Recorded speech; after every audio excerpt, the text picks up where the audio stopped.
Welcome back to the YouTube is Over party. Hope you guys are all having a fantastic time so far. For those of you who've not read the title, this is a part 2 video. Part 1 will be up in the cards above if you want to catch up to all the reactions people have had to YouTube removing videos due to their new harassment policy. But for those of you who have already seen that video, let's get right back into the reactions. Ricky Berwick says this to Team YouTube. Thank you for being my second mom and dad. I appreciate it. I never had second parents before telling me what to do, what to say, how to act, how to be. Fuck you! Ty Blue says, welcome to YouTube, the internet's #1 safe haven for gigantic vaginas. YouTube is rapidly silencing creators that don't fit their mold. It makes me sick to think where the site will be in 5+ years. If they don't have a major competitor by then, you can wave goodbye to some of your favorite YouTubers. Sad. Carlos Maza, who is single-handedly responsible for the Vox adpocalypse back in June, responds to all of this by saying, my reaction to YouTube's policy announcement is extreme skepticism. 1. Malicious insults were already prohibited under YouTube's anti-hate and anti-harassment policies. YouTube rolls out policies like this to distract reporters from the real story. YouTube's non-enforcement. 2. YouTube makes exceptions for popular creators like Crowder, even when moderators flag clear rule breaking. 3. Malicious insults are only a small part of the problem on YouTube. The bigger problem is hateful content, stuff that targets entire groups. Ben Shapiro smearing Muslims as terrorists, Lauren Southern railing against mass migration. This is hate speech with a smile. 4. Demonetization doesn't work on YouTube. It never has. People like Crowder make money through merch sales and direct donations, not AdSense. As long as YouTube gives them a free platform to find new consumers, they'll keep breaking the rules. Demonetization doesn't work.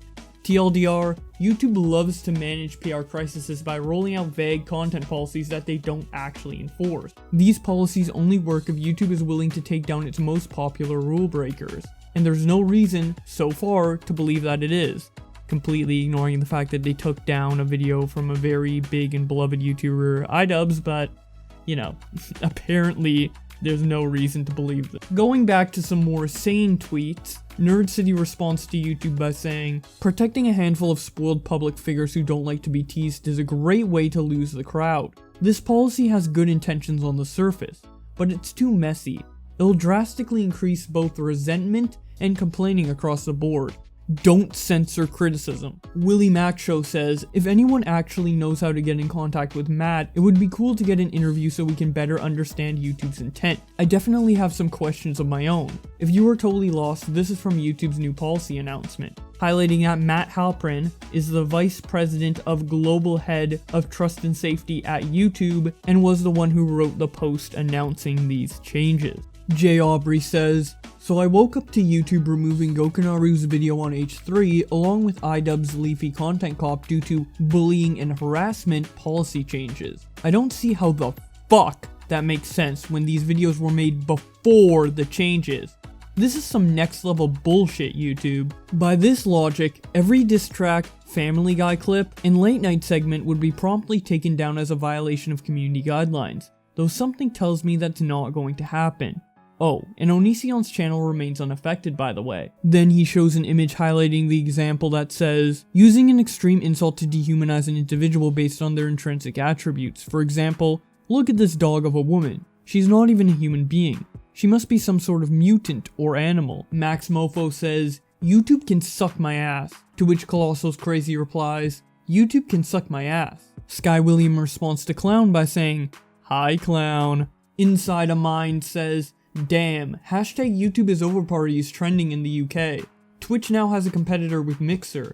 So when are we gonna get one for YouTube? The Quartering says, today's change to YouTube is a huge blow to content creators' ability to express themselves, entertain, and grow.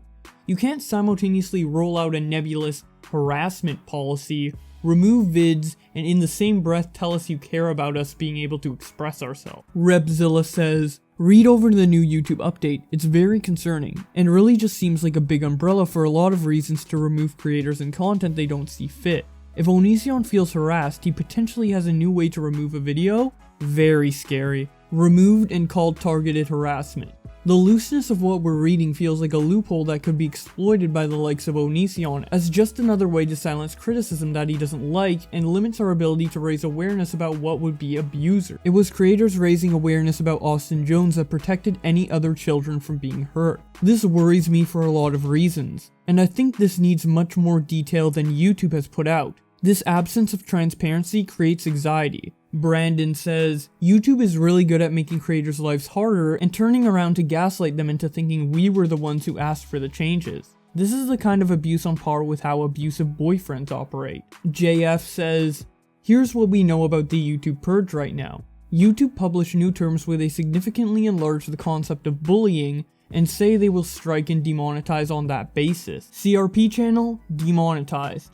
iDubbbz video, removed. Grubby says, YouTube 2020, you are not allowed to swear because that's bad for advertising, and we won't monetize your video, so don't be edgy at all. But also, if you're too family friendly, the government will fine you $42,000. Oh, and if you make fun of anyone, we'll delete your account. Mr. Anti-Bully says, you're gonna fucking vote for Hillary, and you're gonna fucking like it. Laughing my fucking ass off. This shit is so transparent, showing that YouTube specifically outlined that this new harassment policy applies to public officials. He continues by saying, YouTube's new anti-harassment terms of service came out just in time to lead up to the next presidential election. And what do you know, it specifically addresses making fun of public officials.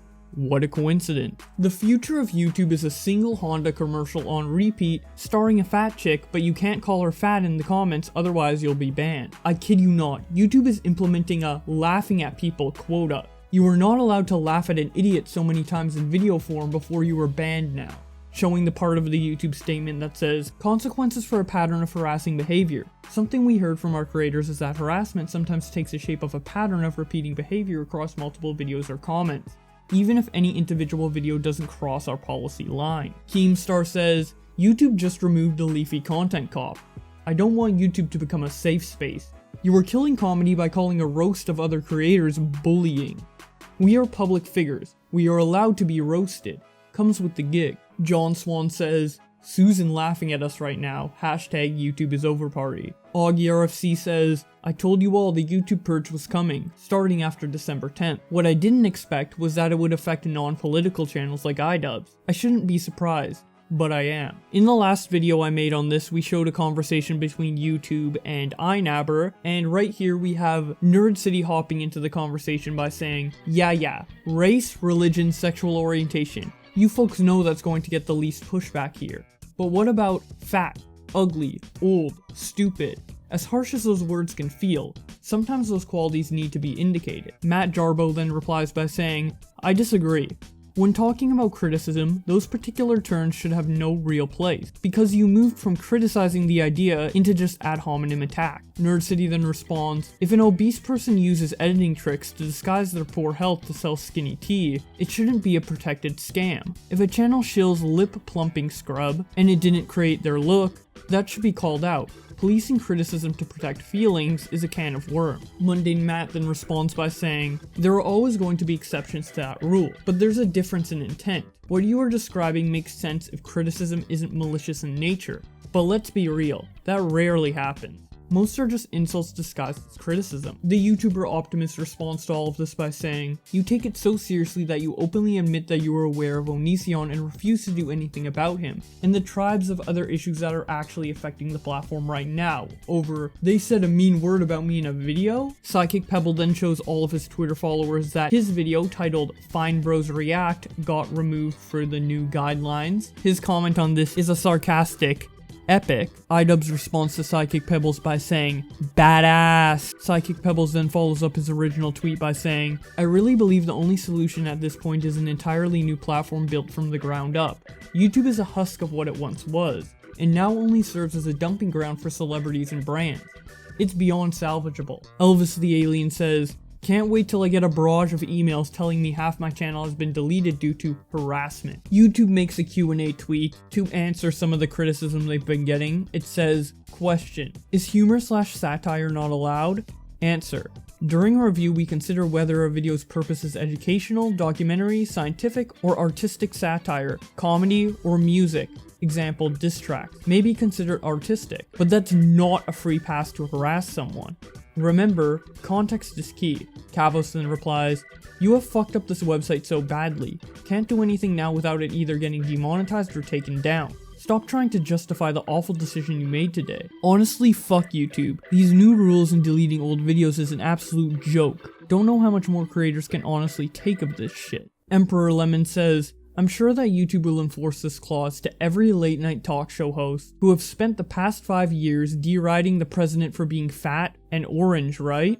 No? Okay, move along, nothing to see here." Showing the example YouTube used of someone harassing a woman calling them some sort of mutant or animal. Gamer from Mars responds to this by saying, "These rules only apply to us peasant independent YouTubers. The coastal elite are above the law." Justin Wang then responds, "Sweet, I'm halfway there." Bernie says, "Check out this quote, via YouTube's new anti-bullying guidelines. They've essentially codified Leafy into their new terms of service to ensure no copycat succeeds," showing the example that says, "Look at this creature's teeth, they're so disgusting." John Tron says, "YouTube, how can you even walk when you shoot yourself in the foot this often?" Mark After Dark says, "Welp, if they actually start deleting my videos, I'm done on this platform. For real.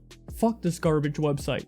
My videos are harassing no one." Lewis Spears says, "Without criticism, there's no comedy. Without comedy, there is no YouTube." Tweet of the Beast then responds, "The first rule of comedy, no victim, no funny." Max Mofo responds by saying, "Second rule, laughing crying emoji. Who did this?" Gus Danger Johnson says, "YouTubers, hey, can you actually please listen to us? YouTube, no. I don't think I will." Boogie2988 says, "Hard to express how I feel about these new rules. As someone who has been bullied on that platform to extreme degrees, it's difficult to defend bullying, so I won't try. But I will say the terms are pretty broad and unspecific, and it's worrisome. I'm probably too close to the topic to really be able to comment, but I will say it only should be the worst of the worst offenders being hit by this. People being absolute pieces of shit. Very few of them out there. Not sure if that's how it will be used though. Content Cop is not an example of what this policy should be taking down. Especially deleting it entirely? Age-gate it maybe? Probably not. But deleting it feels wrong." Keemstar then replies to Boogie by saying, "Boogie, on Twitter you defend Content Cop. Boogie, in private you say you love Content Cop to iDubbbz. Boogie also in private. Content Cop is bullying and harassment, and he better not make one on me." And probably said this directly to YouTube. "Can you please attempt to be truthful?" Boogie then responds, "I am being truthful. While I admit Content Cop can be harmful sometimes and I dreaded having one done on me, I do not privately or publicly think it should be taken down or deleted. Nor should Drama Alert for that matter. Don't pretend I believe otherwise." Keemstar then responds, "You said on a recent podcast that me and you are friends, and that you always publicly call me out when I do wrong. I'll accept these terms. Every time I see you flat out lying, I'm going to call you until the Mr. Rogers mask disappears, and you can be authentic." Now, if you're wondering why this altercation between Keemstar and Boogie happened, I actually have a video covering their fight that happened recently on Twitter, and this is kind of a symptom of that fight happening. But moving on, Keemstar has some more things to say of his own on Twitter, the first of which being, "As far as I can tell, I haven't lost any vids to the new TOS changes. However, with that being said, I can't see any path that I'm safe in the future. I tried to insert my own humor in my news reporting, and I can see that being misunderstood as harassment. I'm scared for the future. Also, Susan Wojcicki, why are the late night hosts allowed to roast people on YouTube, pick on people's physical appearance, but other YouTubers can't? Wouldn't there be tons of Stephen Colbert, Jimmy Kimmel, and John Oliver videos being taken down today? You took our notifications away. Now they will work when you want them to. You've taken our social blade away. You've taken our revenue away. Now you have taken our history away. Removing these videos you deem harassment. The YouTube community wants you to step down, Susan Wojcicki." And that is about it for the tweets on YouTube is Over Party. Obviously, there's much more, but I can't cover absolutely everything. There's just too many YouTubers talking about this on Twitter. But if you'd like me to cover this topic more in the future, be sure to let me know in the comment section below, and I would be happy to make a part 3. Either way, an argument between Keemstar and H3 did derive from this new YouTube is over party hashtag, so while it's not necessarily a direct continuation of this video, I will have a pseudo continuation when I cover that drama next, so be sure to subscribe with notifications on so you don't miss that video, and also follow me on Twitter so you don't miss any other updates regarding my channel. Either way, thank you so much to my channel members for supporting the channel, it means a lot to me, and I will see you in the next video.